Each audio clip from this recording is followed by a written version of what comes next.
আমরা বাংলাদেশের এই গুরুত্বপূর্ণ সময়ে একটি নির্বাচনের পরে বাংলাদেশের একটি গুরুত্বপূর্ণ সময় এসে উপস্থিত হয়েছি, যে এই সময়ে এখনো বাংলাদেশে আবার নতুন করে বিভিন্ন ফ্যাসিবাদকে উস্কে দেয়া, আশ্রয় দেয়া প্রতিষ্ঠানগুলো, ফ্যাসিবাদকে ধারণ করা প্রতিষ্ঠানগুলো নতুন করে আবারও তাদের চেহারা দেখানো শুরু করেছে।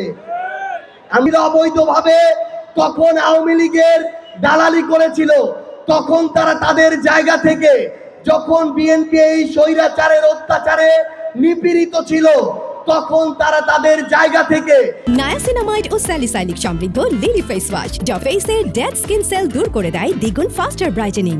বিএনপির বিরুদ্ধে প্রোপাগান্ডা ছড়িয়েছে, জামাত সহ অন্যান্য যারা রাজনৈতিক দল ছিল তাদের বিরুদ্ধে তারা প্রোপাগান্ডা ছড়িয়েছে। আজকে তারা নতুন করে আবার এই বাংলাদেশে যারা আওয়ামী সন্ত্রাসী ছিল, কালপ্রিট ছিল, তাদেরকে আবার নতুন করে বাংলাদেশে আবার স্ট্যাবলিশ করার নতুন এজেন্ডা হাতে নিয়েছে। এই কারণে তারা এখন ইচ্ছাকৃতভাবে বিভিন্ন আওয়ামী লীগের পেজ থেকে কপি পেস্ট করে তাদের সংবাদপত্রে নিউজ প্রচারিত করে। আমরা এই দায় বিএনপিকেও দিতে চাই।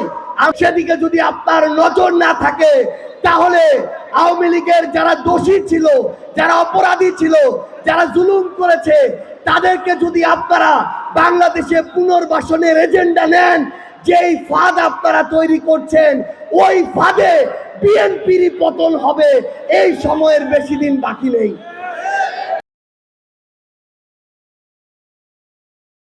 নায়াসিনামাইড ও স্যালিসাইলিক সমৃদ্ধ লিলি ফেস ওয়াশ যা ফেসের ডেড স্কিন সেল দূর করে দেয় দ্বিগুণ ফাস্টার ব্রাইটেনিং।